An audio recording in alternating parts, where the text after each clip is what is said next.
Here's a memorable studio moment working in New York with Dr. Genius. If you're a follower of me, if you're a fan, you know that Kid Cudi is one of my favorite artists. And Dot produced Day and Night. So working with him was just like surreal as fuck. Like, you know, just the fact that I was even able to be in that, you know, position. Like the first day, we didn't even record. We sat in the studio and we probably talked for about 5 to 6 hours, just like how we doing now. I played him, you know, my project, and I let him know what I was going for.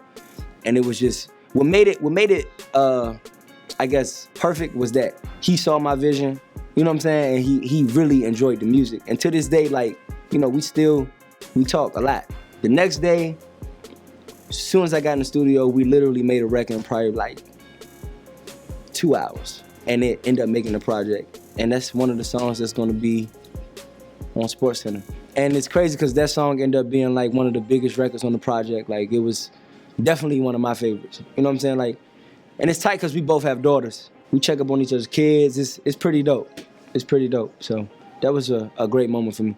Just basically, even like, you know, I listened to Cudi a lot when I was homeless and the whole making of Happy Belated. So being able to work with Dot was perfect. So my first South by Southwest, right? I had never, ever been to South by. I said, if I ever in my life go to South by, I don't have to perform.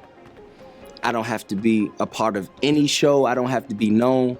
All I want to do is meet Kid Cudi. He won't remember this. So we're at the Ilmore, and this is when it was at this house. I'm drunk as fuck. I'm drunk out of my mind. So I just noticed like a wave of people just disperse, just like separate. I'm like, nigga, is Moses walking through this motherfucker? Like, who is this? Long and behold, it's Cudi, right? He's walking past, and out of all the people, my manager can vouch for me. I cannot make this up. He looks at me and he shakes my hand and he says, "What's up, dude?" I don't know what the fuck to do. I didn't say anything. I sat down, right? This is a fan moment. I get up when he walks halfway down the hall, and I say, "Hey, Cudi!" And he looks back, and I say, "For real, I'm just doing my thing, if you know what I mean, ooh yeah." And it gets silent. And everybody looks at me like, and I'm loud to the top of my lungs. And this nigga looks at me like, "For real?" And walks away. Only time I ever met Kid Cudi.